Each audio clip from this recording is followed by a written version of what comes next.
verse 13.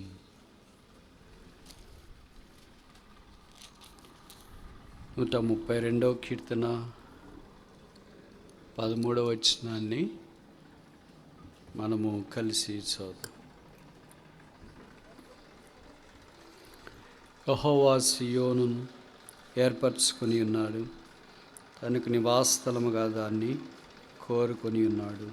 మళ్ళా చదువుదాం. యెహోవా సీయోనును ఏర్పరచుకొని ఉన్నాడు, తనకు నివాస స్థలముగా దాన్ని కోరుకొని ఉన్నాడు. ప్రార్థన.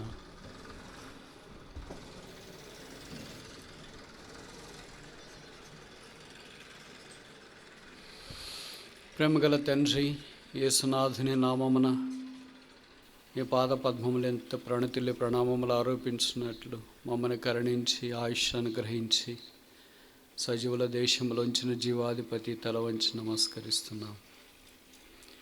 మా కొరకై మానవుడిగా పాపరహితుడిగా జన్మించి జీవించి పాపముగా సెలవులో చేయబట్టానికి మా పాపములన్నింటినీ మోసుకున్నందుకు స్తోత్రాలు.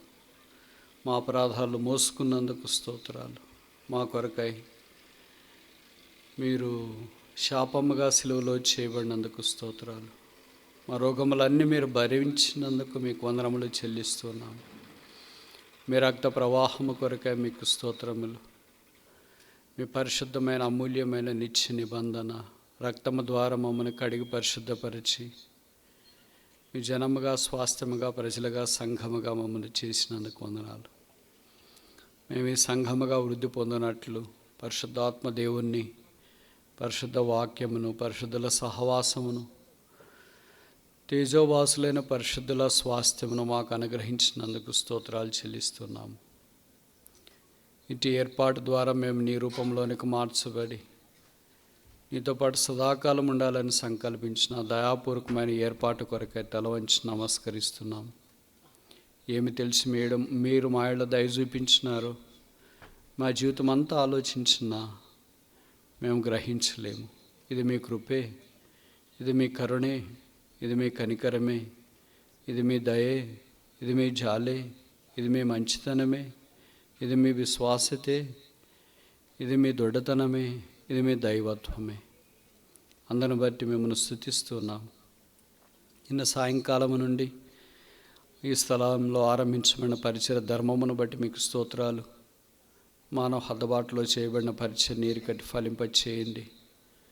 కొంత వర్షమును బట్టి ప్రతికూల పరిస్థితులు ఉన్నా తిరిగి ఈ దినము నీ సన్నిధిలో మేము చేరవచ్చే అవకాశం అనుగ్రహించినందుకు స్తోత్రాలు చెల్లిస్తున్నాము. సమీప దూర ప్రాంతాల నుండి వచ్చిన వారిని బట్టి మీకు వందనములు.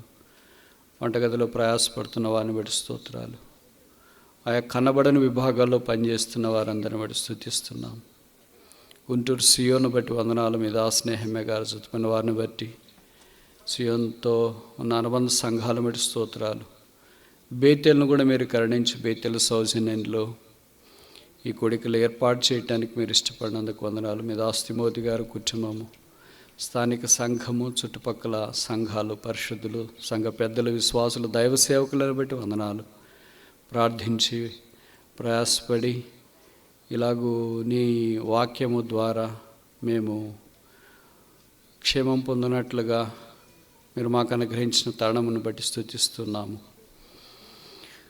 నన్ను కూడా మీ రక్తం చేత కడిగి పరిశుద్ధపరచండి. అవసరమైన మాటలు నోట ఉంచండి. మీ బల్ల మీద నుండి పడు రొట్టె ముక్కలు ఏరుకొని తృప్తి పొందినట్లు మాకు ఆత్మీయమైన పరిచర్య చేయాలని ప్రార్థన చేస్తున్నాము. పాటల ద్వారా ఇచ్చిన ప్రోత్సాహాన్ని బట్టి వందనములు. నీ వాక్యపు వెలుగు కూడా మా మీద ప్రకాశింపచేయము. ఈ స్థలంలోకి రక్షణ లేకుండా అడుగుపెట్టిన వారు రక్షణ పొందినట్లు చేయండి. బలహీనలై ఆత్మీయమైన స్థితిలో, నిస్సహాయ స్థితిలో దేవా అటు ఇటు కొట్టిమిట్టాడుతూ వచ్చిన వారిని కరుణించి, ఉద్ధరించి, ధైర్యపరిచి, కన్నీరు తుడిచి, గాయాలు కట్టి నడిపించాలని ప్రార్థిస్తున్నాం. మీరు మాట్లాడితే దేవుని చిత్తమని ఎవరైనా మీ మాట కొరకు, దేవుని చిత్త నిర్ధారణ కొరకు ఎదురు చూస్తుంటే అలాంటి వారికి కూడా మీరు సహాయం చేయాలని ప్రార్థిస్తున్నాం. 10వ తరగతి పరీక్షలు పిల్లలు రాశారు.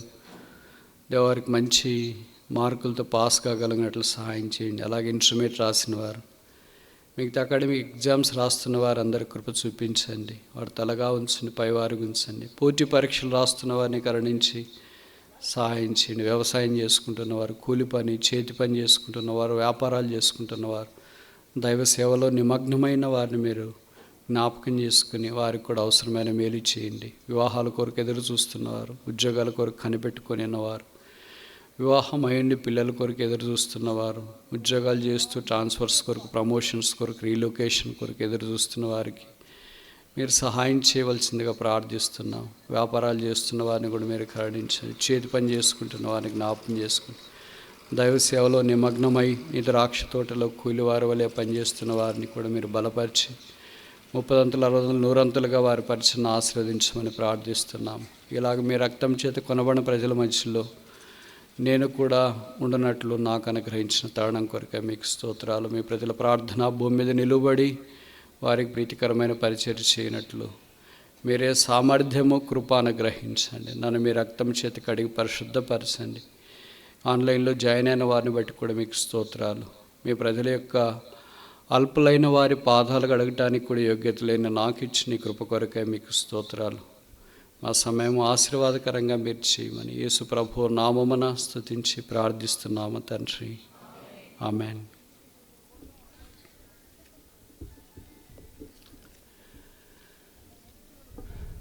నూట 50 కీర్తనల గ్రంథం ఓ ఆధ్యాత్మిక అనుభవం. క్రైస్తవ జీవితానికి సార్థకమైన క్షేమం. కాలము రోజులు గడిచే కొలది క్రైస్తవ జీవితంలో సాగిపోవటానికి ఈ దైవవాక్యపు వెలుగు విశేష మానవ కోటికి ఆదరణ, ప్రోత్సాహం, పురికొల్పు. అలాంటి కీర్తనలు 132వ కీర్తన. అది యేసుప్రభు యొక్క నివాస స్థలము సియోను గురించి ప్రస్తావించబడింది. సియోను అనగా పార్చ్డ్, ఎండిన అని అర్థము. డ్రై, ఇరిగిపోయిన, విరిగిపోయిన, నిష్ఫలమైన, ఫ్రూట్ఫుల్నెస్ కానిది, అంటే ఫలభరితము కానిది. ఇలాంటి పేరు కలిగిన ఈ కొండ, ఈ స్థలాన్ని దేవుడు ఏర్పాటు చేసుకుని సర్వభూమికి సంతోష కారణంగా మార్చి ఆ సియోను ద్వారా ఆత్మ సంబంధమైన ఆశీర్వాదాన్ని విశేష మానవ కోటికి తీసుకుని వచ్చిన తీరు శ్లాఘనీయం. కొత్త నిబంధనలో ఈ సియోను యేసుప్రభు రక్తం ద్వారా కడగబడిన వారికి సాదృశ్యమని బైబిల్ పండితుల అభిప్రాయం. కొంతమంది ఈ సియోను సంఘానికి కూడా సాదృశ్యమని తలస్తున్నారు. కనుక మెట్టుకు యేసుప్రభు ఏర్పాట్లో ఉన్న వారి యొక్క సమూహమే ఈ సియోను అని హెబ్రీ పత్రికలో మనకు ప్రస్తావించబడింది. ఇప్పుడు మీరు కొత్త నిబంధనలో ఉన్న సియోను యొద్దకు వచ్చి ఉన్నారు అనే భావం స్ఫురించే మాటలు మనకు కనిపిస్తుంటాయి. యేసుక్రీస్తు ప్రభువారు ఆ సియోను కొండ మీద ఆసీనుడై ఉండి లోకాన్ని, సర్వమానవ కోటిని రాజ్యమేలే దినం ఒకటి రాబోతుంది అనే ప్రవచనం మనకు జ్ఞాపకం చేస్తుంది. ఇది సుదీర్ఘమైన అంశము, కానీ 3 దినాల్లో పరిశుద్ధాత్మ దేవుడు మనకు సహాయం చేసే కొలది కొన్ని సంగతులు ఆధారం చేసుకొని కొన్ని విషయాలు మనము పరిగెరుకోవటానికి ప్రయత్నం చేస్తాం. 150 కీర్తనల్లో సియోన్ అనే మాట కనీసం 36 సార్లు రాయబడింది, 36 టైమ్స్.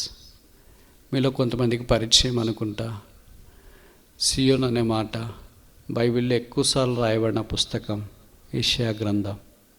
కనీసం 40 సార్లు పైచిలుకు యెషయా గ్రంథంలో సియోన్ అనే మాట కనిపిస్తుంది. ఆ తర్వాత బైబిల్ ఎక్కువగా సియోన్ అనే మాట ప్రస్తావించబడిన పుస్తకం కీర్తనలు.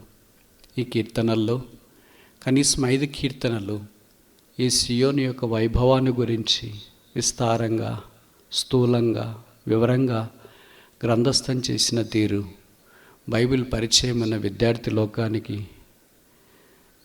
ఎంతో తెలుసు అన్న సంగతి మనం ఎరుగదు. మీరు అనుమతిస్తే పరిశుద్ధాత్మ దేవుడు సహాయం చేసే కొలది ఈ మొదటి సెషన్లో ఈ 150 కీర్తనలు ఒక 5 కీర్తనలు సియోను యొక్క వైభవాన్ని చాటే కీర్తనలుగా పరిగణిస్తూ ఉన్నారు. దాంట్లో 48వ కీర్తన మొదటిది అనే సంగతి మనకు పరిచయం. ఆ తర్వాత 65వ కీర్తన, తర్వాత 84వ కీర్తన, 87వ కీర్తన, ఆఖరిది 132వ కీర్తన. కనుక 5 కీర్తనల్లో సియోని యొక్క ప్రభావాన్ని గురించి, వైభవాన్ని గురించి పరిశుద్ధాత్మ దేవుడు మనకు అర్థమయ్యే భాషలో గ్రంథస్థం చేసిన తీరు శ్లాఘనీయం. ద గ్లోరీ ఆఫ్ జయోన్ అని 5 కీర్తనలకు పేరు. ఇప్పుడు ఈ మొదటి సెషన్లో ఈ ఒక్కొక్క కీర్తనలో సియోను గురించి ప్రస్తావించబడిన సంగతి ఒక్కటి మీ గమనానికి నేను తీసుకురావాలని కోరుతున్నాను. మొదటిదిగా 48వ కీర్తన 2వ వచనం, Psalm 48 verse 2. 48వ కీర్తన 2వ వచనం, ఉత్తర దిక్కున మహారాజు పట్టణమైన సియోను పర్వతము రమ్యమైన ఎత్తుగల చోట నుంచబడి సర్వభూమికి సంతోషకరముగా ఉన్నది. Joy of the all the earth. సర్వభూమికి సంతోషంగా ఉండేది వీలవుద్దా? అది సాధ్యమేనా? అది మామూలుగా అయితే దుస్సాధ్యం. కానీ పాత నిబంధనలో దేవుడు ఆ సియోను అనే కొండను, స్థలాన్ని ఏర్పాటు చేసుకున్నాడు. సర్వభూమికి దాన్ని సంతోషకరంగా చేసినాడు. కనుక దీనికి ఒక పేరు పెడదాం, ద పొజిషన్ ఆఫ్ జయోన్. జయోన్ యొక్క, సియోను యొక్క స్థానం. అలాగే కొత్త నిబంధనలో యేసు ప్రభువు రక్తం ద్వారా కడగబడిన వారికి మాత్రమే కాకుండా, వారి దగ్గర ఉండే వారికి మాత్రమే కాకుండా, every believer is a joy of the whole world. ఇది పెద్ద స్టేట్మెంటు, మీకు అంత పట్టింపు ఉండకపోవచ్చు, కానీ ఇది వాస్తవం, బైబిల్ ప్రకారం నిజం. Every believer is a joy of the whole world. ప్రతి విశ్వాసి సర్వభూమికి సంతోష కారణమై ఉన్నాడు. ప్రతి యేసునందు విశ్వాసం ఉంచిన కుటుంబం సర్వభూమికి సంతోష కారణమై ఉంది. ప్రతి యేసు ప్రభు రక్తం ద్వారా కడగబడిన సంఘం సర్వభూమికి సంతోష కారణమై ఉన్నది. బికాస్ ఆఫ్ ఇట్స్ పొజిషన్, దానికి ఉన్న స్థానాన్ని బట్టి. ఏంటి ఆ స్థానము అని అంటే 48:2లో చెప్పబడింది. కీర్తన 48:2, Psalm 48 verse 2. ఉత్తర దిక్కున మహారాజు పట్టణం. ఉత్తర దిక్కున, నార్త్ డైరెక్షన్, ఉత్తరమే జ్ఞాపకం చేస్తుంది. యెరూషలేము పట్టణానికి 4 దిక్కుల్లో ఉత్తర దిక్కున మాత్రమే ప్రవేశానికి తేలిగ్గా ఉంటుంది. మిగతా దక్షిణం కానీ, తూర్పు కానీ, పడమర కానీ లోతైన లోయలు, ఎత్తైన కొండలుండి శత్రు దుర్భేద్యముగా ఉంటుంది. ఎవరు శత్రువులు మిగతా దక్షిణము, తూర్పు, పడమర దిక్కుల్లో నుండి యెరూషలేము మీదకి వచ్చి దాడి చేయలేడు. ఒకటే ఒక దిక్కులో నుండి రావాల, అదే ఉత్తర దిక్కు. ఈ ఉత్తర దిక్కుని గురించి ప్రస్తావన ఏంటి అని అంటే, మనకి ఉత్తర దిక్కును పరిచయం చేసిన వ్యక్తి ఉన్నాడు. నాకంటే మీకు బాగా తెలుసు ఆయన ఎవరంటే, యెషయా గ్రంథం 14వ అధ్యాయం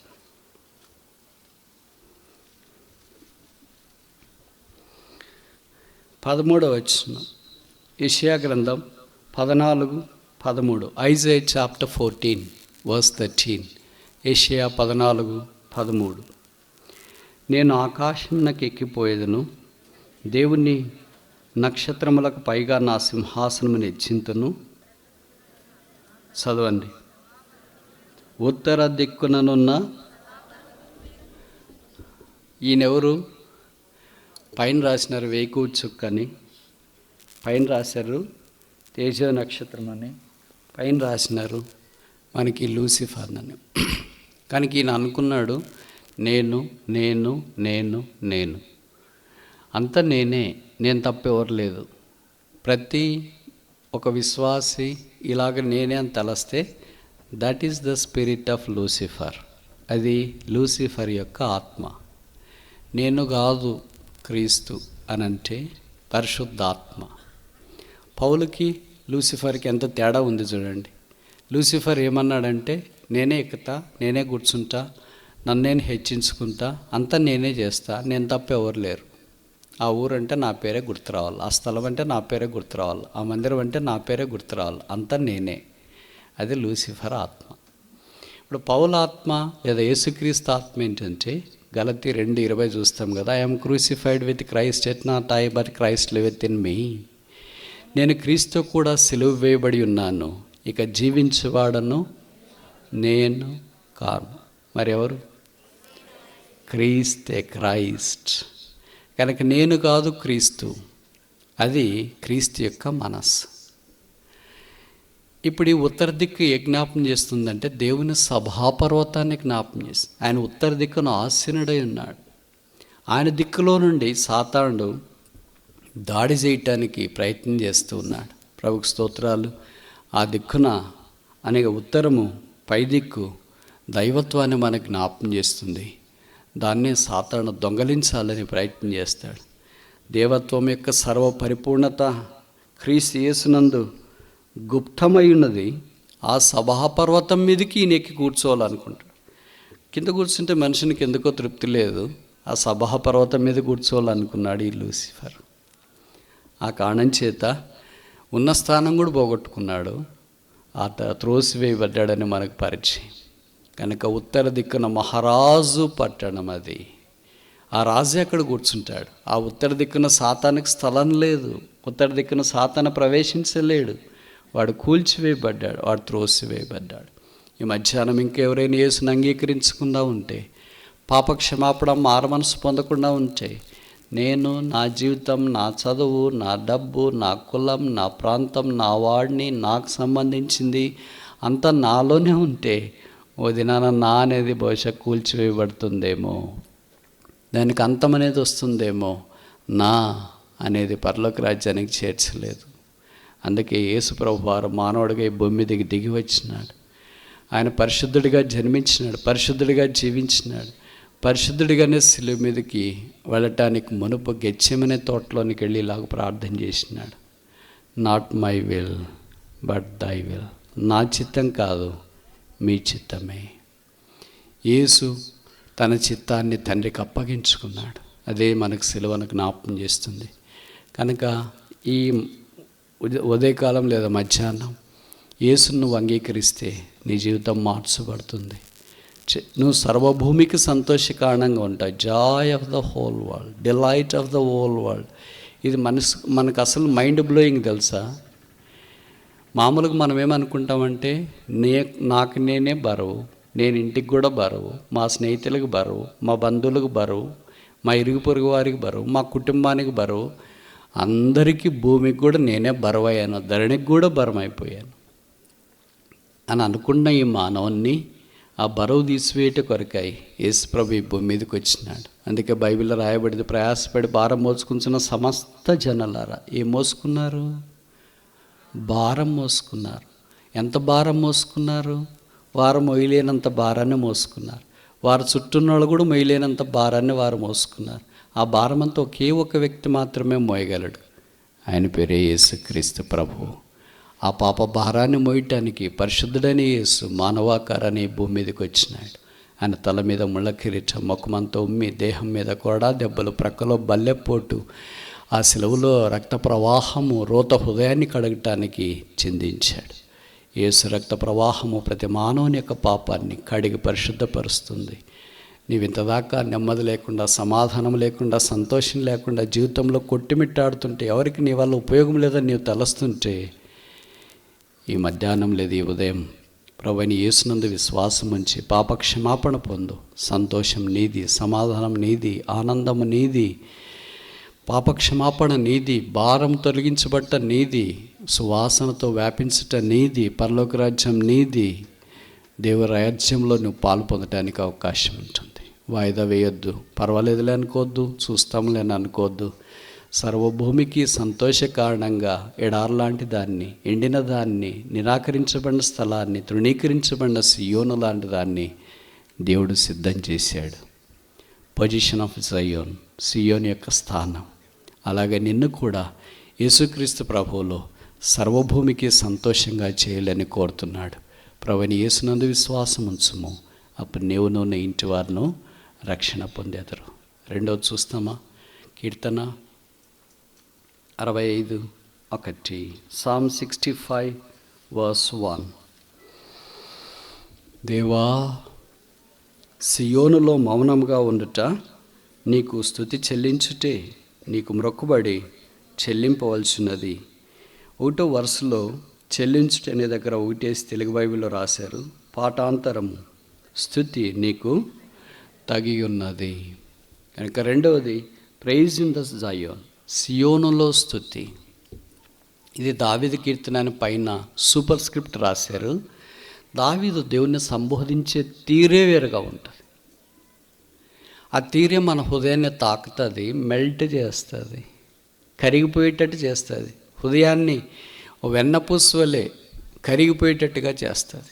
అందుకే ఆ సంబోధన చూడండి, సంబోధన కర్మధారయ సమాసం మాదిరిగా ఎంత చక్కటి సంబోధన చేస్తుంది. దేవా,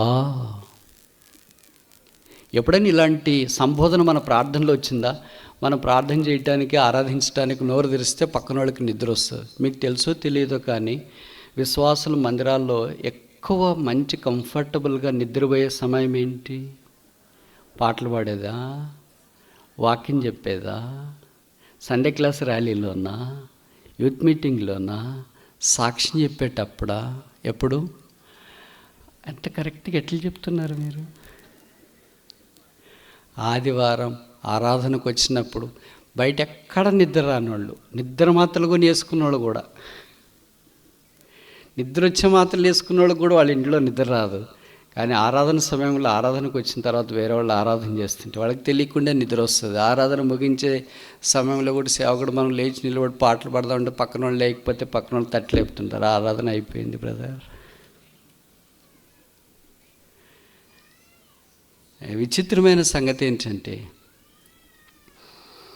బహుశా దేవుణ్ణి మన ఆరాధనల మీద ఆశీనుంచేయాలని 22:3 కీర్తనలో చెప్పబడింది కదా, ఇశ్రాయేలు చే స్తోత్రుల మీద నీవు ఆసీనుడవై ఉన్నావు. అలాగే చేయవలసింది మన ఆరాధన ద్వారా, సంకీర్తన ద్వారా, స్తోత్రము ద్వారా, స్తుతి ద్వారా.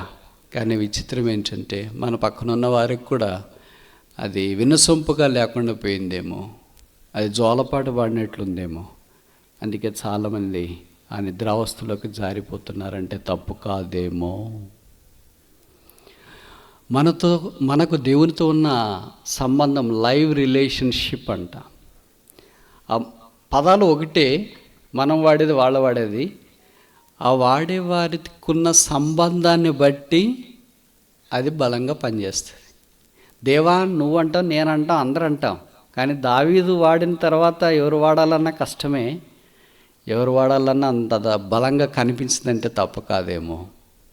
ఎందుకంటే ఆయన అలాంటి పరిస్థితుల గుండా వెళ్ళాడు, గుహ గుండా వెళ్ళాడు, ఏకాకిగా వెళ్ళాడు, కౌజుపిట్ట వలె తరం పడ్డాడు, మిన్నల్లి వలె చేసి చేయబడ్డాడు, చెప్పులు లేకుండా తల మీద చేతులు పెట్టుకొని కొండంతా సంచరించినాడు.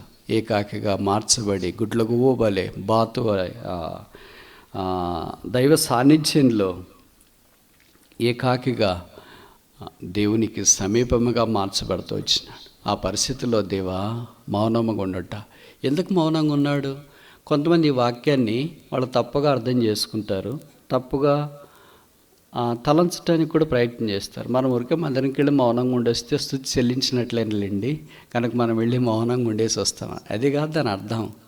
దీని అర్థం ఏంటంటే వారికి ఉన్న కష్టాల్లో, బాధల్లో నోరు తెరిచి ఆరాధించలేనంత సమీపముగా దేవుడి దగ్గరికి వచ్చిన. కొంతమంది ఏదైనా పరిస్థితిలో చెప్పమంటాం కదా, మీరు కొన్ని మాటలు చెప్పండి అంటే ఏం చెప్పాలో నోరు రావట్లేదు అని అంటాం కదా. అలాగే కొన్నిసార్లు దేవుడు చేసిన అద్భుతాలు, ఆశ్చర్యకార్యాలు చూసినప్పుడు ఎన్నని చెప్పాలా? 1, 2, 3, 4, 5 నోరు రావట్లేదు, అందుకనే మౌనంగా ఉన్నారు. దాన్నే వేరే వారు తీసుకొని రకరకాల పదాలు, రకరకాల అర్థాలు చెప్పడం లోకంలో మనం గమనిస్తూ ఉంటాం. కనుక దైవ సాన్నిధ్యంలోనికి వచ్చిన తర్వాత ఆయన తల్లి గర్భంలో ఉన్నది మొదలుకొని ఇప్పటిదాకా చేసిన ఆశ్చర్యకారాలన్నీ చూస్తే నోరు రాదు, జీవితం చాలదు, నాలుక సరిపోదు. మన జీవితం అంతా ఆ ప్రభువుని అలాగే స్తుతించినా అది ఎన్నటికా తీరిక అట్లే ఉంటుంది. సమస్యల్లో, పోరాటాల్లో, ఇబ్బందుల్లో ఉన్నారా? నాకు తెలిసి దావీదు కంటే ఎక్కువ కష్టాలు ఉన్నవాళ్ళు ఇక్కడ ఎవరు లేరు అనుకుంటా. కనీసం ఆయన కష్టాలను గురి తలంచుకోవటానికి కూడా విషయమంతా, అణువంతా, పరమాణువంతా కూడా మనకు లేదంటే తప్పు కాదేమో. అలాంటి వ్యక్తి గాఢాంధకార లోయలో గుండా వెళ్ళిన, అపాయాలు వచ్చిన దుడ్డుకర్ర దండము ద్వారా దైవ ఆరాధనలో ప్రవేశించి దైవ సన్నిధిని అంగీకరించబడినవాడై దేవుడు అన్నాడు, నా హృదయానుసారుడైన దావీదు, David, a man after my own heart, a person who praises God in his pain. బాధలో యెహోవాను ఆరాధించే వ్యక్తి ఆయనకు హృదయానుసారుడైతాడు. మన సంగతి ఏంటి? మనకు బాధ వస్తే దేవుడే గుర్తురాడేమో. కొన్నిసార్లు గుర్తొచ్చిన బాధ అంతా మనం దేవుని మీదే వెల్లడి చేయటానికి ప్రయత్నం చేస్తూ ఉంటాం. కనుక సియోను దైవ సాన్నిధ్యంలోనికి ఈ బాధలో కూడా భక్తుడు ప్రవేశించినాడు. కొన్నిసార్లు బాధలో దేవుని మందిరానికి రావాలంటే మనకు మనసు రాదు. అయినా దైవ సాన్నిధ్యంలో మౌనంగా ఉంటూ దేవుణ్ణి స్తుతించే అనుభవంలోనికి కీర్తనకాడు వచ్చినట్లు 65 మొదటి వచనం మనకు జ్ఞాపకం చేస్తుంది. మూడవది చూస్తామా? 84వ కీర్తన, Psalm 84.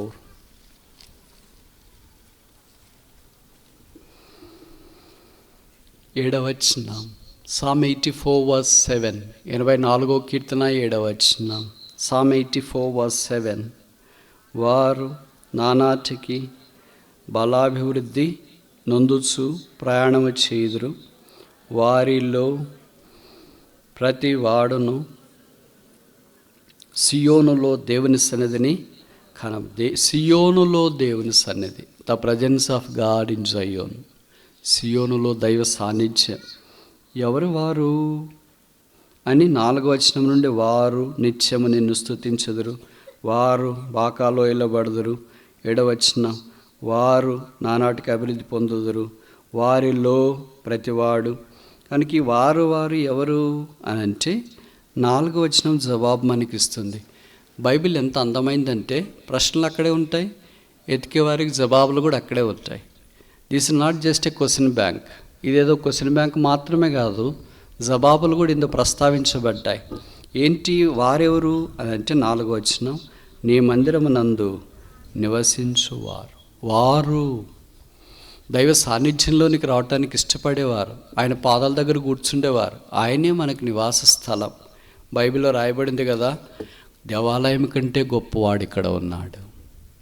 కనుక మొదటి యేసు దగ్గరికి రావాలా, యేసును అంగీకరించాలా, యేసునందు విశ్వాసం ఉంచాలా, యేసు ప్రభువారు మన హృదయంలోనికి రావాలా. తర్వాత మనం ఇలా భౌతికంగా దైవ సన్నిధిలోనికి, సాన్నిధ్యంలోనికి, మందిరంలోనికి, పరిశుద్ధ స్థలంలోనికి, ఆలయంలోనికి, గుడారంలోనికి చేరి వచ్చేది ఆధ్యాత్మికమైన ఆశీర్వాదం. మొదటి యేసు ప్రభువే మన హృదయంలో లేకుండా మనం మిగతా ఎన్ని కార్యక్రమాలు జరిగించినా అది ఉపయోగం లేదు. కనుక 84వ కీర్తనలో దైవ సన్నిధిని మనకు ఇట్టే జ్ఞాపకం చేస్తున్న ఆధ్యాత్మిక కీర్తన. 84వ కీర్తన అంతా మనకు తెలుసు కదా, దేవుని యొక్క మందిరాన్ని గురించి. సైన్యములకు అధిపతిగా యెహోవా నీ నివాసములు ఎంత రమ్యములు. ఈ రమ్యము అనే పాట తెలుగులో చాలా పెద్ద మాట. తెలుగు బైబిల్ తర్జుమా చేసే బైబిల్ పండితులకు పరిశుద్ధాత్మ దేవుడు పద సంపద ఇచ్చినాడు, పద కోశం ఇచ్చినాడు, పద జాలం ఇచ్చినాడు, పద ఆశీర్వాదం ఇచ్చినాడు, పద ప్రయోగం కూడా అనుగ్రహించినాడు. అందుకే ఈ రాసిన పదాలు మనం చూసినప్పుడు చాలా అరుదుగా ఈ మాట మనకు బైబిల్లో కనిపిస్తుంది. మన వాడుకల్లో కూడా ఇది చాలా అరుదుగా కనిపించేది. రమ్యము రమ్యము రమ్యము. ఏదైనా ఒకటి చూస్తే మనం ఏమంటాం, బాగుంది, బట్టలు ఎట్లున్నాయి, బాగున్నాయి, మొబైల్ ఎట్లుంది, బాగుంది, చెప్పులు ఎట్లున్నాయి, బాగున్నాయి, పొలాలు ఎట్లున్నాయి, బాగున్నాయి, విత్తనాలు ఎట్లున్నాయి, బాగున్నాయి. ఏదైనా బాగుంది అంటాం, కానీ రమ్యంగా ఉంది అంటామా? చాలా అరుదుగా ఈ మాట వాడతా. అందుకే దైవ నివాసం ఓ రమ్యమైనది, ఆయన సన్నిధి మనకు అనుగ్రహించేవాడు. కానీ పాపాన్ని బట్టి మనుషుడు దేవుని యొక్క సన్నిధిలో నుండి దూరంగా వెళ్ళిపోయాడు, దైవ సన్నిధిలోనికి రాలేడు. మీకు తెలుసు కదా హేబెలు కయ్యూని యొక్క చరిత్ర. కయ్యూను పాపం చేసిన దాన్ని బట్టి దేవుని యొక్క సన్నిధిలో నుండి దూరం వెళ్ళిపోయాడు.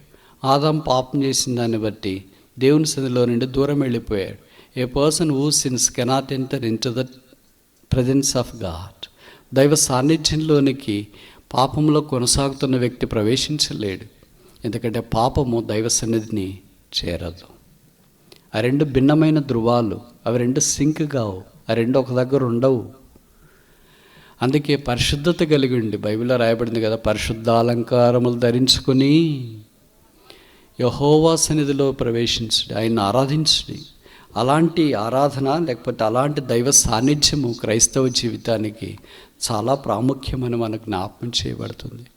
కనుక సియోను దైవ సన్నిధిని మనకు జ్ఞాపకం చేస్తున్న సంగతిని పరిచయం. 87వ కీర్తన 4వ చూస్తాం. Psalm 84, 87వ కీర్తన 2వ వచనం. Psalm 87 verse 2, 87వ కీర్తన 2వ వచనం. యాకోబు నివాసములన్నింటికంటే సియోను గుమ్మములు యెహోవాకు. ఒక్కొక్క పదము అంటే ఒక్కొక్క వరుసలో సియోను గురించిన మహిమను గురించి కోరహ కుమార్తెలు రాసిన తీరు శ్లాఘనీయం. మొదటి వచనంలో ఏమన్నారు? పరిశుద్ధ పునాదిగల పర్వతం అన్నారు. రెండవ వచనంలో ఏమన్నారు? ప్రియమైన సియోను గుమ్మములు అన్నారు. మూడవ వచనంలో ఏమన్నారు? దేవుని పట్టణము అని వాడుతూ వచ్చినారు. ఇలా ఒక్కొక్క మాట మనకు చూచినప్పుడు ఇంత ఔన్నత్యము చాటిన ఆ సియోను విషయమై దేవునికి కలిగిన పట్టింపు ఎంత గొప్పది, ఘనమైనదో మనకు జ్ఞాపకం చేయబడుతూ ఉంది.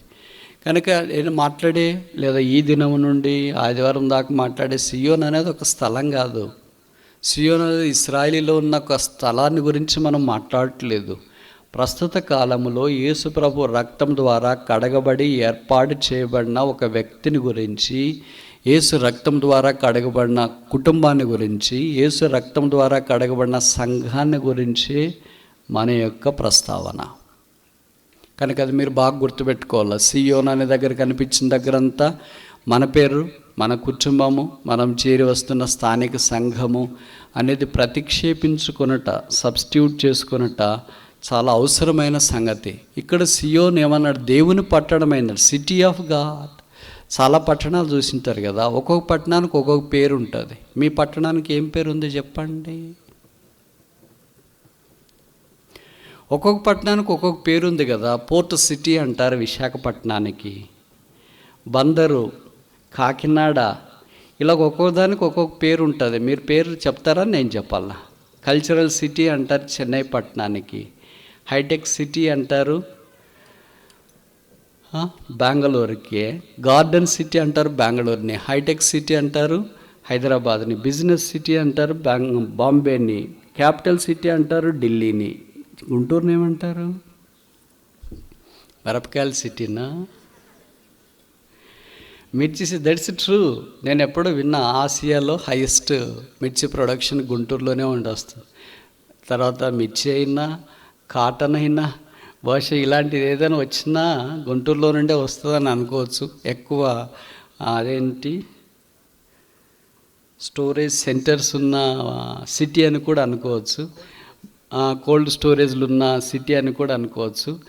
No city in the world is called city of God, దేవుని పట్టణం.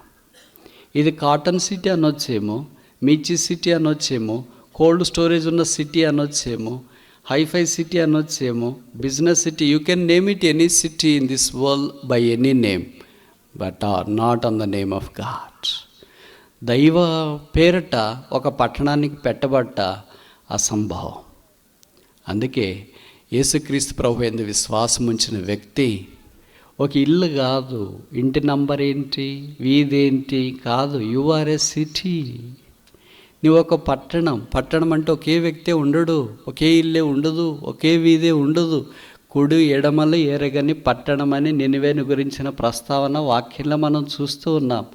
కనుక every believer is a city, every Christian family is a city, every church that gathers in the name of Christ based upon the New Testament pattern is a city, and you are a city. ఈ సిటీని గురించి, ఈ పట్టణాన్ని గురించి మనుషులు గొప్ప సంగతులు చెప్పుకుంటారు. ప్రొక్లమేషన్ ఆఫ్ జయోన్ లేదా పబ్లికేషన్ ఆఫ్ జయోన్, సియోనును గురించిన గొప్ప సంగతులు. కనుక యేసునందు విశ్వాసం ఉంచిన వారిలో ఏ గొప్ప సంగతులు ఉన్నాయి? ఏమున్నాయని చెప్పుకోవటానికి గొప్ప సంగతులు అంటారు. కొన్ని చోట్ల అక్కడికి వెళ్ళినప్పుడు నన్ను కూడా చెప్పమంటారు, బ్రదర్ మీరు సాక్ష్యం చెప్పండి అని. ఏం సాక్ష్యం చెప్పమంటారు? సిన్నర్ సేవ్డ్ బై గ్రేస్, కృప ద్వారా రక్షణ పొందిన పాపిని. ఇంకంతకంటే ఎక్కువ ఏం చెప్పగలను, ఏముందని? కానీ బైబిల్లో రాయబడింది, ప్రభు గొప్పవాడు, ద లార్డ్ ఈజ్ గ్రేట్.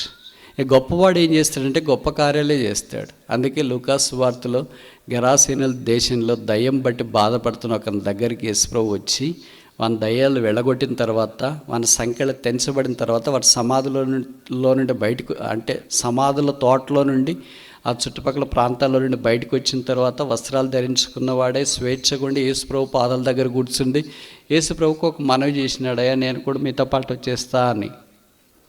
రమ్మన్నోళ్ళు రాలేదు కానీ వెళ్ళిపోయారు, రావద్దన్నోళ్ళు మాత్రం వస్తామని ప్రయత్నం చేస్తున్నారు. అది ఎప్పటి నుండో బిబ్లికల్ కాన్సెప్ట్. రమ్మన్నోళ్ళు రారు, రామన్నోళ్ళు వస్తూ ఉంటారు. అలాగే ఆ వ్యక్తి అంటే ప్రభు అన్నాడు, వద్దులే నువ్వు వెళ్ళి యేసుక్రీస్తుని యందు కనికరపడి చేసిన గొప్ప కార్యాలు ఇంటి వారికి తెలియచి. బైబిల్లో రాయబడింది, వాడు వెళ్ళి దెక్కపోలి యందంతటా ప్రకటింప ఆరంభించను. నాకు అనిపిస్తుంది ఇప్పుడు ఆయన ఉండింటే మనం ప్రత్యేక కోడికల కొరకు స్పీకర్గా పిలిచింటాం. ఎందుకంటే 10 పట్టణాలకు ప్రకటించిన వాడు అసలు ఇలాంటి మీటింగ్లు ఆయనకి లెక్కే లేదనుకుంటా. ఏం ప్రకటించినాడో తెలియదు. Great things of Jesus Christ, యేసు ప్రభుని గురించిన గొప్ప సంగతులు ప్రకటించును అనే వాక్యంలో మనము గమనిస్తున్నాం.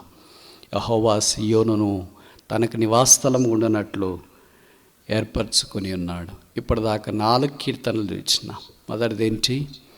ద పొజిషన్ ఆఫ్ జయోన్, సియోను యొక్క స్థానం, 48వ కీర్తన 2వ వచనం. రెండవదేంటి? ద ప్రైజ్ ఇన్ జయోన్, సియోనులో దేవుని స్తుతించుట, 65వ కీర్తన 1వ వచనం. మూడవదేంటి? ద ప్రజెన్స్ ఇన్ జయోన్, సియోనులో దైవ సన్నిధి, 84వ కీర్తనలో నుండి చూసినాం. నాలుగవది ద పబ్లికేషన్ ఆఫ్ జయోన్, సియోను గురించిన ప్రకటన, దేవుడు గొప్ప కార్యాలు జరిగించినాడని 87వ కీర్తన నుండి చూసినాం. 5వది ఆఖరిది 132వ కీర్తనలో నుండి చూసి ముగించడానికి ప్రయత్నం చేస్తాం ఈ సెషన్. సామ్ 132, 132వ కీర్తన,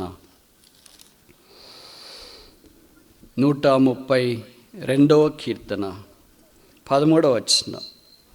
యెహోవా సియోనును ఏర్పరచుకొని ఉన్నాడు. ఎందుకని? తనకు నివాస స్థలముగా. ద పర్పస్ ఆఫ్ జయోన్, సియోను యొక్క ఉద్దేశం. దేవుడు మనందరిని ఏర్పాటు చేసుకున్నాడు. ఎందుకొరకని? అంటే దేవదూతల కంటే మనం బాగా పనిచేస్తామనే, సేవ చేస్తామనే? పొరపాటును కూడా కాదు. వాళ్ళు చేసే దాంట్లో మనం విషమంతా కూడా చేయలేము. వాటి గురించి బైబిల్లో రాయబడింది ఏంటంటే, దేవుని చిత్తమును జరిగించువారు, ఆయన ఆజ్ఞను పాలించువారు.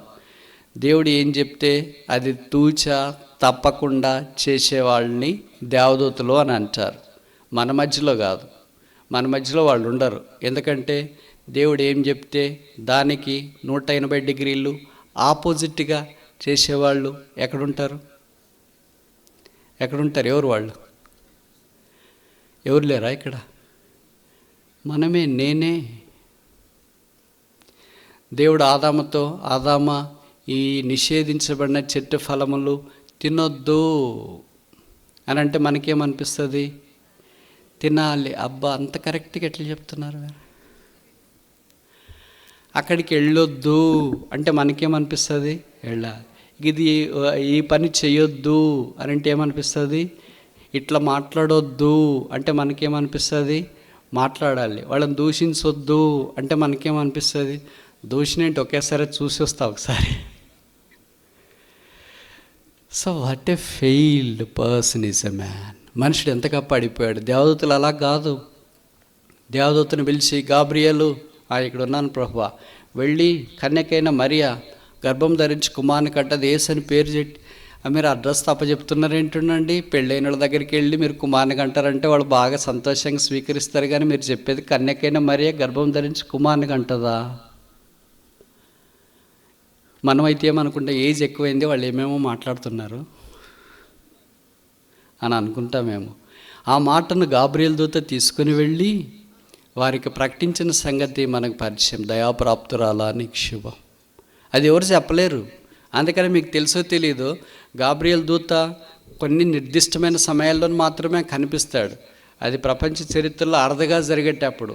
ఇలాగ వాక్యం చెప్తుంటే కొంతమంది అన్నారు, బ్రదర్ మాకు కూడా గాబ్రియేలు దూత కనిపించి ఏదైనా సందేశం చెప్తే మేము ఖచ్చితంగా నమ్ముతామని. మనకు అంత సీన్ లేదు. మనకేం అరుదుగా జరిగేదే అది. బైబిల్ చరిత్రలో అరుదుగా జరిగింది, ఒకేసారి జరిగింది, ఇంకెప్పుడు జరగదు, ఇంకెప్పుడు జరగబోదు. కన్యక గర్భవతి కుమారుని కనను, ఆయనకి యేసు పేరు పెట్టబడును అనేది చరిత్రలో ఒకేసారి. అదే లోకరక్షకుడని యేసు ప్రభువు వారు భూమి మీదకి వచ్చేటప్పుడు దాని కొరకై గాబ్రియేలు దూత పంపించి పెట్టాడు. అయితే ఇప్పుడు మన దగ్గరికి వచ్చేటప్పటికి దేవుడు మనల్ని ఎందుకు ఏర్పాటు చేసుకున్నాడంటే, మనం బాగా వాక్యం చేస్తాం, పాటలు పాడతాం, వాయిద్యాలు వాయిస్తాం, సేవ చేస్తాం, భోజనం బాగా చేస్తాం, అది కాదు, ఆయన నివాస స్థలముగా మనం ఉండాలని. అందుకే కదా నిర్గమకాండం 25:8 అనుకుంటా, let them make me a sanctuary that I may dwell among them, నేను వారి మధ్య నివసించినట్లు వారు నాకు పరిశుద్ధ స్థలమును నిర్మింపవలెను. కనుక ఇశ్రాయేలులను ఐగుప్తులో నుండి బయటికి తీసుకుని వచ్చింది, ఫరో నుండి బయటికి తీసుకుని వచ్చింది. ఫరో ఇటుక పిల్లలు చేస్తుంటే, ఫరో సౌజన్యంలో ఇశ్రాయేలీలు ఇటుక పిల్లలు చేస్తుంటే వాళ్ళని బయటికి తీసుకుని వచ్చిన ఉద్దేశం ఏంటంటే, అక్కడ ఇటుకలతో పని చేసుకున్నారు, ఇక్కడికి వచ్చిన తర్వాత రాళ్లతో పని చేయాలని కాదు తెచ్చిన ఉద్దేశం. అక్కడ బానిసలో ఉన్నారు కనుక ఇంకా ఇక్కడికి బానిసత్వంలోనికి తీసుకురావాలని కాదు, దేవుడు వారి మధ్యలో నివాసం చేయాలని కోరుకున్నాడు. ఇది నా దేవుడు మనల్ని కోరుకోవట్లో ఉద్దేశం ఏంటంటే, మన బోధ, మన జ్ఞానము, మన తెలివి, మన పరిచర్య ఇదంతా ఏమీ ఆయనకు అవసరం లేదు. ఈయనకంటే బాగా చెప్పేవాళ్ళు, చేసేవాళ్ళు, ఆయన సన్నిధిలో దేవుని దూతలు 100కి 100 ఖచ్చితంగా పరిశుద్ధతతో చేసేవాళ్ళు ఉన్నారు. అక్కడ నివాసం చేయలేని ఆ యేసు తలంచలేదు. కానీ పాపలమైన మనము యేసు ప్రభు రక్తం ద్వారా కడగబడిన తర్వాత మనతో ఆయన నివాసం చేయాలని కోరుచున్నాడు. అందుకే ప్రకటన గ్రంథంలో చెప్పబడుతూ వచ్చింది 21వ అధ్యాయం అనుకుంటా, దేవుని నివాసంలో మనుషులతో కూడా ఉన్నాయి. Behold the tabernacle of God is with man. దేవుడు మనుషుల మధ్యలో నివాసం చేయాలని కోరాడు. ఎందుకంటే మనిషిని తిరిగి దేవుని స్థలంలోనికి తీసుకుని వెళ్ళాలని దేవుని యొక్క ఉద్దేశం. దేవుడు ఈ భూమి దిగి వచ్చినాడు మొదటిసారి, ఎందుకంటే మనల్ని పైకి తీసుకెళ్ళటానికి. అందుకే యోహాను 14:1-2 చెప్పబడింది, నా తండ్రి ఇంట అనేక నివాసములు కలవు, నేను వెళ్ళి మరలా వచ్చి నా యొద్ద ఉండుటకు మిమ్మును తీసుకొని పోదును. కనుక మనం అందరము దినాన గుంటూరు సిటీ వదలాల్సిందే. నేను ఏ ఊర్లో ఉన్నాను ఆ సిటీ వదలాల్సిందే. పట్టణాలు, పొలాలు, బంగారం, వజ్ర వైడూర్య, మరకత మాణిక, నీళ్ళల కెంపుల పచ్చలన్నీ దినాన వదిలి ప్రభు సాన్నిధ్యంలో ఉండటానికి మనం వెళ్ళాలా. ఆయనే మన నివాస స్థలం, గొర్రెపిల్లే దేవాలయము అని బైబిల్లో రాయబడుతూ వచ్చింది. ఈ తుచ్చమైన పాపపు శరీరంతో ఆ పరలోక రాజ్యంలో మనం ఉండము. మహిమా శరీరంతో ఆయనతో పాటు మనం సదాకాలం ఉంటాం. దుఃఖము, నిట్టూర్పు, ముఖ్యంగా ఈ గుంటూరు ఎండలు అక్కడ ఉండవు, ఈ బాధ ఉండదు, 2 చింతల ఎండలు ఉండవు, హైయెస్ట్ టెంపరేచర్ ఇక్కడ రికార్డింగ్ అయిందని ఉండదు. బైబిల్లో ఏం రాయబడింది, నిన్నో ఎప్పుడో చూసా, ఈనాళ్ళలో ఇది సంగతి అని ఒక జోక్ ఉంది కదా. ఆ జోక్లో పిల్లోడు పరీక్ష రాసి వచ్చిన తర్వాత వాళ్ళ నాన్నగారు అడిగినారు, ఏం క్వశ్చన్ వచ్చిందిరా, ఏం జవాబు రాసినావు అని అంటే వాడు చెప్పినాడు, భూమి మీద అత్యంత వేడి కలిగిన ప్రదేశం ఏంటంటే మన ఊరి పేరు రాసి వచ్చిన. డాడీ కరెక్టేనా అన్నాడు. కరెక్టే, ఏ ఊరి పేరు రాసినా కూడా కరెక్టే. కనుక భూమి మీద అత్యంత వేడిగల స్థలంలో మనం ఉన్నాం. అయితే పైకి వెళ్ళిన తర్వాత బైబిల్లో రాయబడిన సూర్యుడు అక్కడ లేడు. నీతి సూర్యుడు యేసుక్రీస్తు ప్రభువారే అక్కడ ఉన్నాడు. ఆయనతో పాటు సదాకాలం పరలోక రాజ్యంలో ఆయన నివాస స్థలంగా మనం ఉండబోతున్నాం. పాపంతో పడి చెడి పాతాళం వైపు పరుగులు తీస్తున్న మానవుల్ని యేసు శిలువ రక్తం ద్వారా కడిగి కొని సంపాదించి ఆయన జనముగా స్వాస్థ్యముగా చేసుకొని ఆయన నివాస స్థలముగా ఉండుట కొరకు ఆయన ఏర్పాటు చేసుకుని ఉన్నాడు. ఆయన దినం రాబోతున్నాడు. ఆయనతో పాటు మనం ఉండటానికి వెళ్ళిపోతున్నాం. పర్పస్ ఆఫ్ సియోన్ యొక్క ఉద్దేశం కనుక ప్రభు ఈ సియోన్ ఏర్పరచుకునే విధానంలోనే కొత్త నిబంధనలో యేసుక్రీస్తు ప్రభు ద్వారా మనల్ని ఏర్పాటు చేసుకున్నాడు. మనం ఆయన జనముగా స్వాస్థ్యముగా ప్రజగా సొత్తుగా మనం చేయబడ్డాం. అందుకే బైబిల్ రాయబడింది, you are not your own, you are of mine. మీరు మీ సొత్తు కాదు, మీరు విలువ పెట్టి కొనబడు. మనం ప్రభువారము, ఆయన మనవాడు. వదినాను మన ప్రభుతో సదాకాలము ఉంటాం.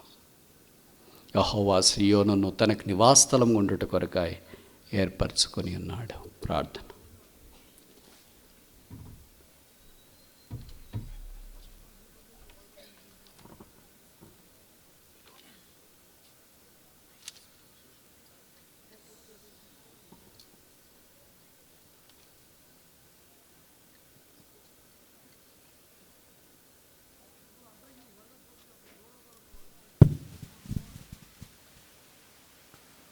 ప్రతిపాడు దేవుని సేవకులు పాలు.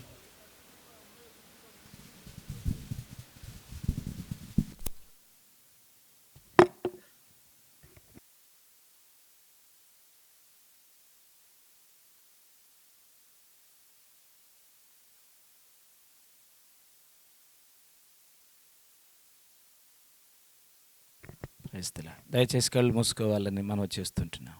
ప్రార్థనలో దేవుని వాక్య వెలుగులో మనల్ని మనము ప్రభువారికి సమర్పించుకుందాం. దయచేసి ప్రభు వైపు చూద్దాం. కళ్ళు మూసుకునండి. దేవుని పాద సన్నిధిలో రెండవ సెషన్ కొరకై మనం ఒక పాట పాడుకుని సిద్ధపరచబడతాం. ప్రార్థన.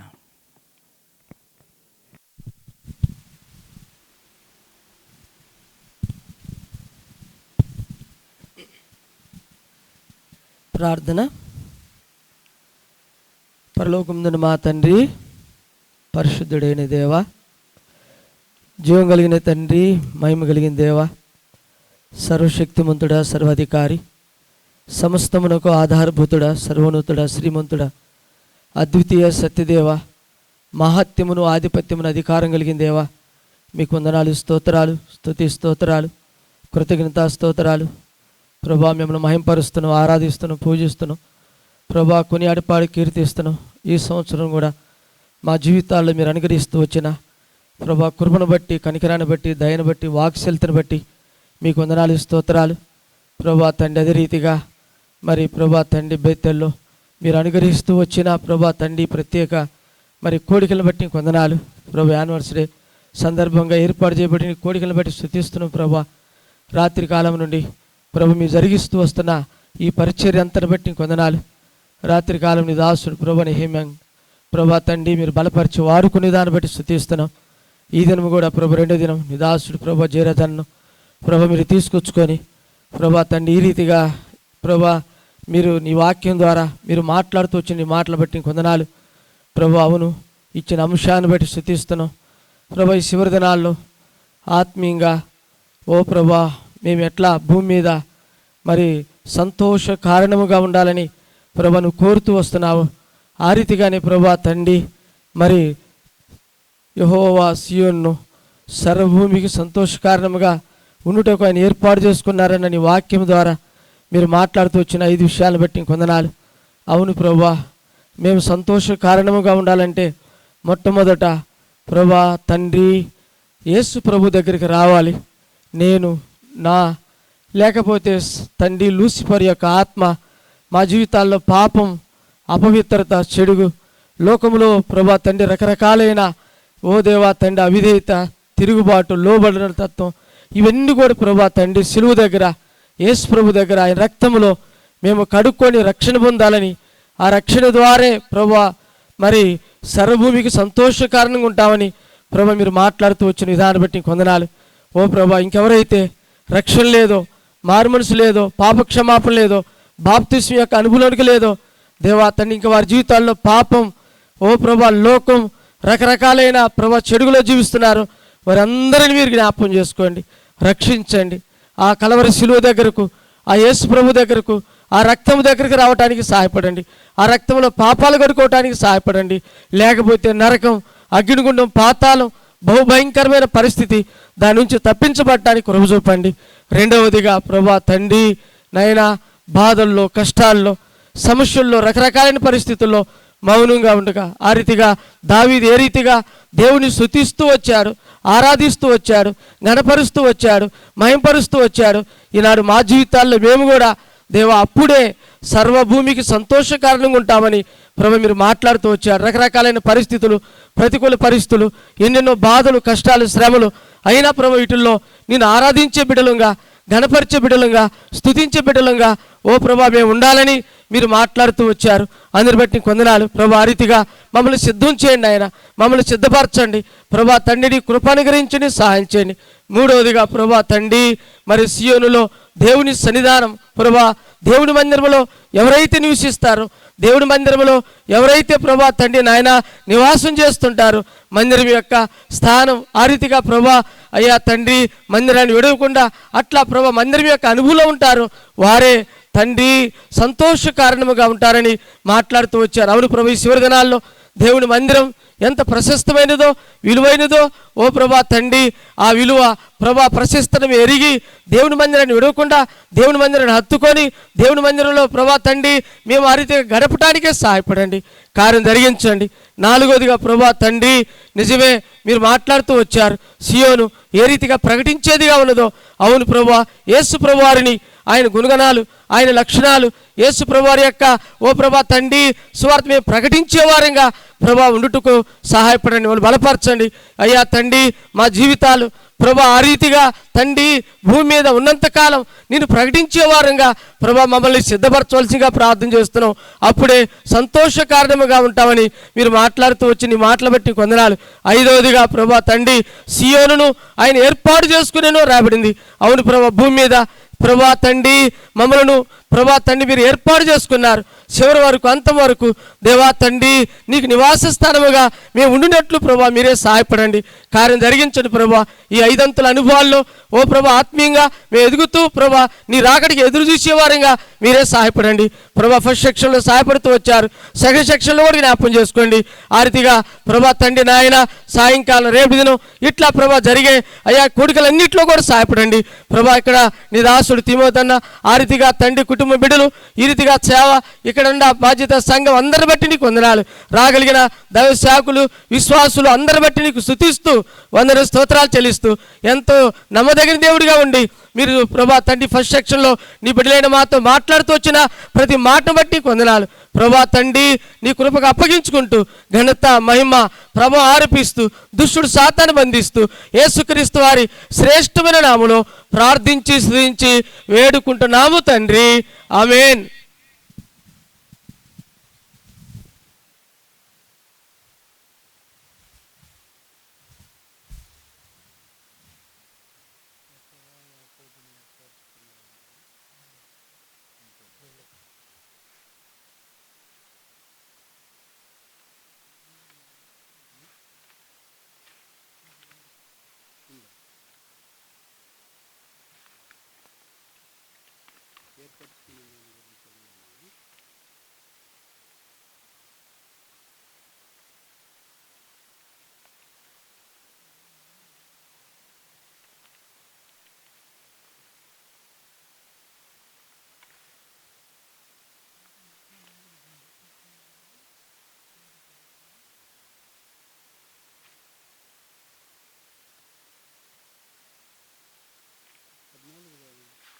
ఇదిగో మనుషుల మధ్య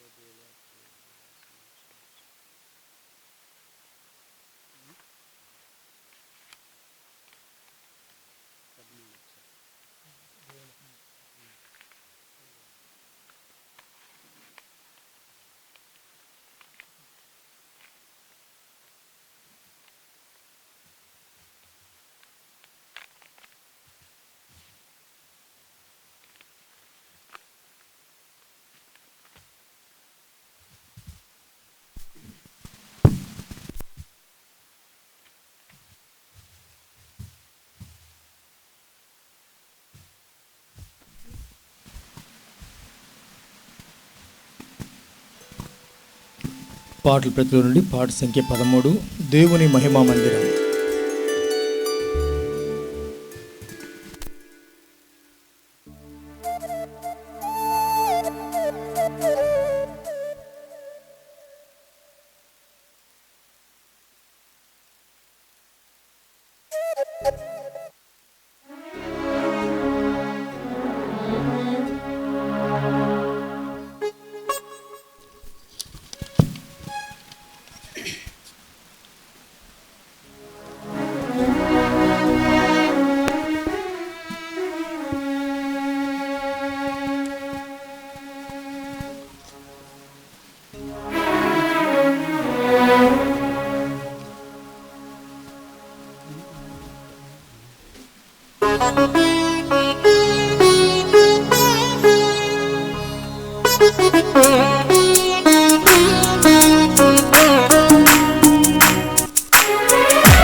దేవుని మహిమా మందిరం, దేవుని మహిమా మందిరం, యాజకుల ఆరాధనాలయం,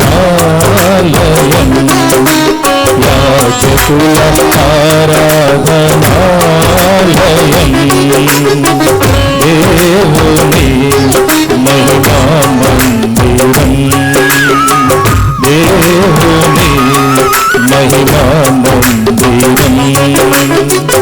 అది ఏ మోరియా గొల్గొతా కొండయో, అది ఏ మోరియా గొల్గొతా కొండయో, ఈసాకు బలియో పనసలమోలో, అది ఏ మోరియా గొల్గొతా కొండయో, ఈసాకు బలియో పనసలమోలో, ఎగుసి యెరూషలేమదే, ఎగుసి యెరూషలేమదే, దేవుని మహిమా మందిరం, దేవుని మహిమా మందిరం, యాజకుల ఆరాధనాలయం, యాజకుల ఆరాధనాలయం, దేవుని మహిమా మందిరం, దేవుని మహిమా మందిరం.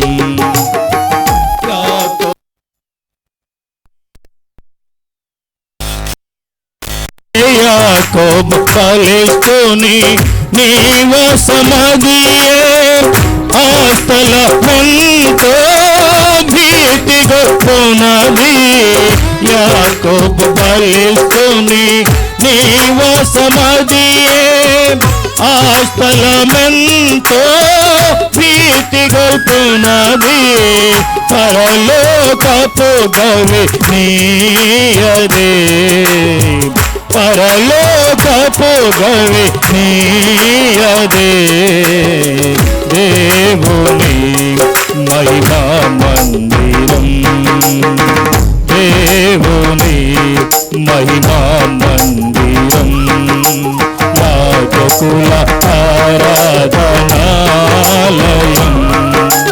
యాజకుల ఆరాధనాలయం,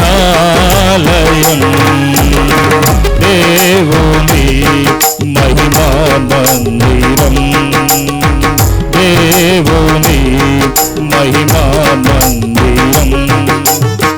సీనాయి కొండపై మోషేకు చూపిన, సీనాయి కొండపై మోషేకు చూపిన, పరలోక ప్రత్యక్షపు గుడారమదే, సీనాయి కొండపై మోషేకు చూపిన, పరలోక ప్రత్యక్షపు గుడారమదే, అగ్ని వంటి ఆకార ఉన్న స్థలమదే, అగ్ని వంటి ఆకార ఉన్న స్థలమదే దేవుని మహిమా మందిరం, దేవుని మహిమా మందిరం. యాజకుల ఆరాధనాలయం, యాజకుల ఆరాధనాలయం, దేవుని మహిమా మందిరం, దేవుని మహిమా మందిరం. దావీదు దేవుని గూడారమదియే, దావీదు దేవుని గూడారమదియే, తేజో మహిమా నిలుచు నివాసము. దావీదు దేవుని గూడారమదియే, తేజో మహిమా నిలుచు నివాసము. ప్రభుని ప్రతిష్ఠిత పర్వతమది, ప్రభుని ప్రతిష్ఠిత పర్వతమది, దేవుని మహిమా మందిరం, దేవుని మహిమా మందిరం. యాజకుల ఆరాధనాలయం, యాజకుల ఆరాధనాలయం, దేవుని మహిమా మందిరం, దేవుని మహిమా మందిరం. దయచేసి చివరి 3 వచనాలు లేచి పాడుకుందాం. ఈ పాడుకునే సమయంలో ఎవరైనా అత్యవసరమైన పనులుంటే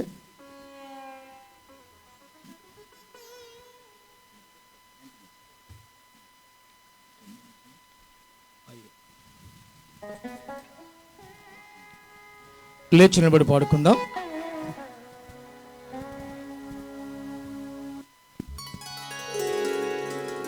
యెహోవ పట్టణము పాదపీఠ స్థలము, యెహోవ పట్టణము పాదపీఠ స్థలము. ఇశ్రాయేలు పరిశుద్ధుని సీయోనది, యెహోవ పట్టణము పాదపీఠ స్థలము.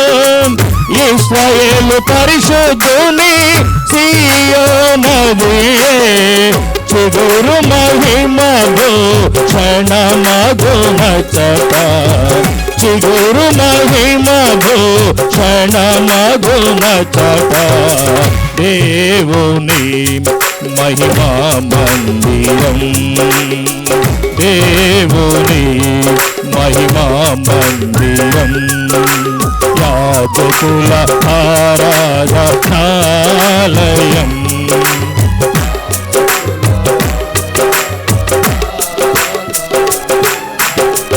దేవుని మహిమా మందిరం, దేవుని మహిమా మందిరం.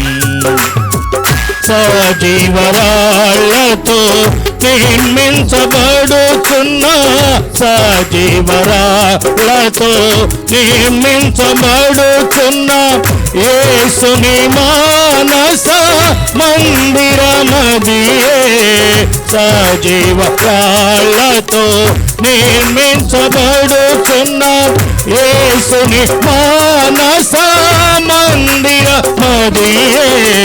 పెండ్లి కుమార్తె సంగము అది, పెండ్లి కుమార్తె సంగము అది, దేవుని మహిమా మందిరం, దేవుని మహిమా మందిరం.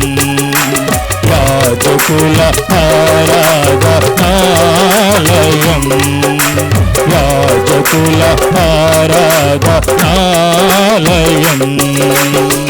దేవుని మహిమా మందిరం, దేవుని మహిమా మందిరం. లోకమాని కలసి వెళ్ళు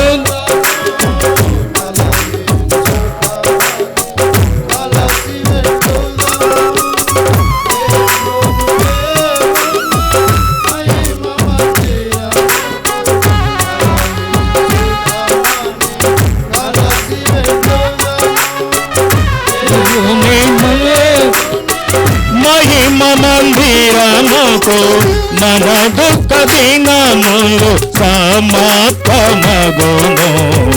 మన దుఃఖ దినములు సమాప్తమగును. దేవుని మహిమా మందిరం, దేవుని మహిమా మందిరం, రాజకుల ఆరాధనాలయం, రాజకుల ఆరాధనాలయం,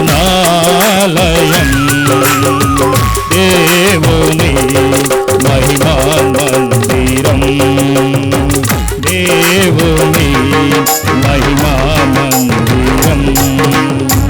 మునుపటి మహిమను మించిన మహిమతో, మునుపటి మహిమను మించిన మహిమతో పరలోకము నుండి దిగి వచ్చుచున్న, మునుపటి మహిమను మించిన మహిమతో పరలోకము నుండి దిగి వచ్చుచున్న నూతన యెరూషలేమదే, నూతన యెరూషలేమదే, దేవుని మహిమా మందిరం, దేవుని మహిమా మందిరం, యాజకుల ఆరాధనాలయం, యాజకుల ఆరాధనాలయం,